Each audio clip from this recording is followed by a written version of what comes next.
Hey, what's up, Felicia? How you doing today? I'm doing fabulous. How you doing? I'm doing great. Well, thank you for inviting us in your home just to get a talk with you. I really appreciate that. Yeah, of course. So what you been up to, girl? Well, I just turned 30. What? Yep. Yay! 30 Club. There you go. Welcome to the 30s. Welcome to the 30s. So I'm excited about that. Do you feel different being 30? Yeah, they don't tell you that there's this little shift that happens. They don't tell you. No one warned me. Yeah, no one warned me that you feel it. There's a shift that happens. Okay, then. And especially, I think in womanhood, you just, something clicks. I wouldn't know nothing about that. So, right? I don't know what clicks in womanhood. So I've been walking around. I've been looking inside the house, and I noticed some pictures of you playing basketball. Yes. What's up with that? Yeah. Okay. Not everybody knows that, but yes, I did play basketball in college, and I played for Long Beach and East LA, and I loved it. It's been 6 years since basketball now.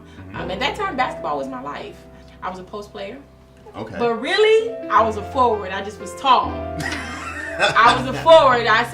But they had me down in the post with big girls. But because I was fast, I was able to really play the position. But basketball was definitely life for my early 20s. It was all ball.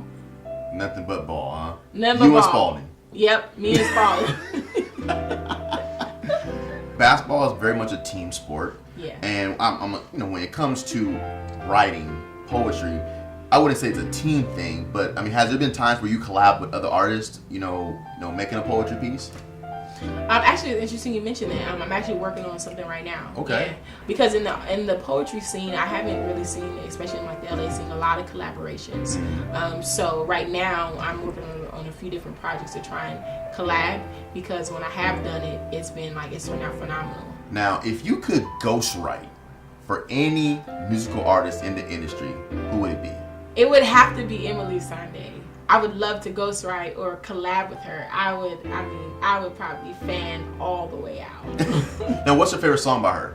Selah, as well as Breathing Underwater. I mean, just the title. That title is dope. Yeah, that is a dope title. Breathing Underwater. That just sounds like poetry in motion. She's like, right? That does, right? Oh, yeah. Now, it seems like you're a very spiritual person. Yeah. So is a lot of your poems geared towards being more spiritual, or, what is the different categories of your poetry? And so I write about the things that upset me in the world. I write about the things that inspire me. I write about the things that I think we ignore. One thing that I love about your poetry pieces, is just how much you bring it to life. Yeah. And I've had the honor to watch you in action do your poetry pieces. Yeah. When people ask me, who's your favorite poet? I said, well, I got this girl. Her name is Felicia Cade. And she is a dope poet. I'm a fan. Like, you made me a fan of Felicia Cade's poetry. That's epic to me. Yeah. One thing I want to ask you is, how did you even get started writing poetry? So I work at Homeland Cultural Center. After basketball, I was kind of trying to figure out, because I lost a piece of my identity after I didn't go away to Texas to play. And I lost a piece of my identity. I'm like, who am I without this ball? What am I gonna do? So I'm at work, and there's a bunch of different classes we had, and there was this poetry class that started. I was like, that's interesting.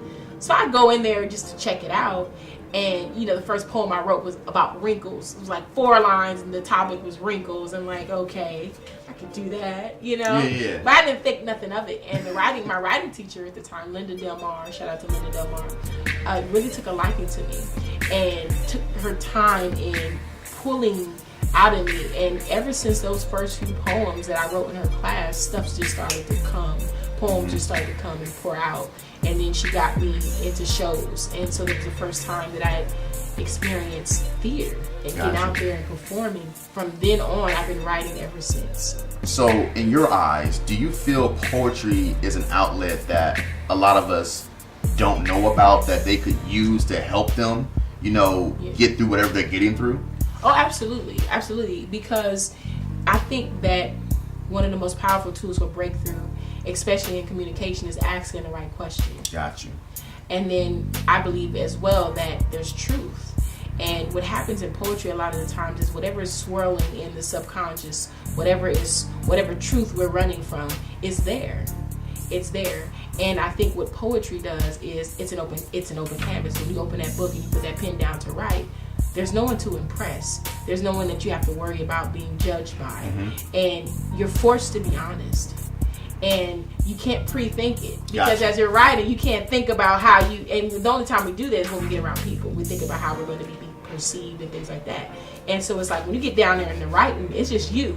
It's just you and that page. Gotcha. And it pulls you to a space of honesty that's healthy because it makes you confront things that you're running from.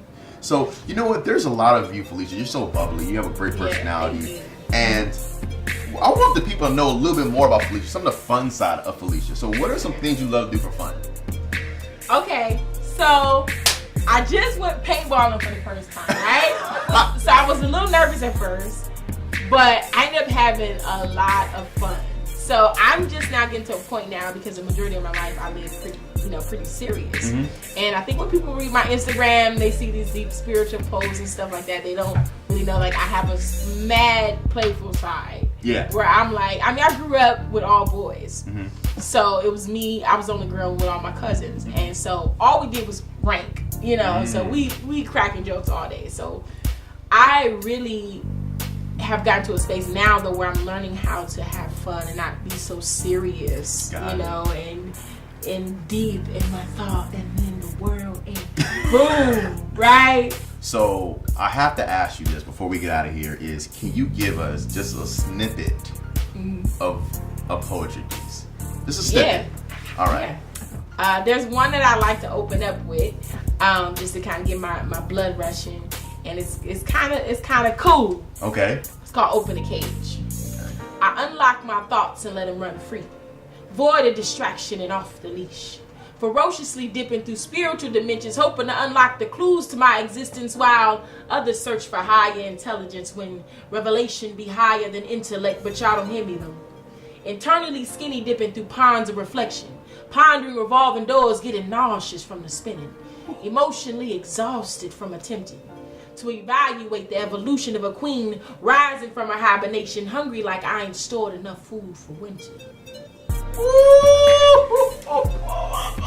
Felicia, people, you don't understand how dope this young woman is. Felicia, thank you for sitting down with us and taking the time out to come on the Come Up. And you are definitely somebody to look up to. You're definitely somebody to inspire to. And you're definitely somebody that's on the come up and on the rise. This is Felicia Cade. You've been watching the Come Up. Feel free to follow me. I am on Instagram at risefelicia_speak. And on Instagram at Felicia Cade. That's FELICIACADE.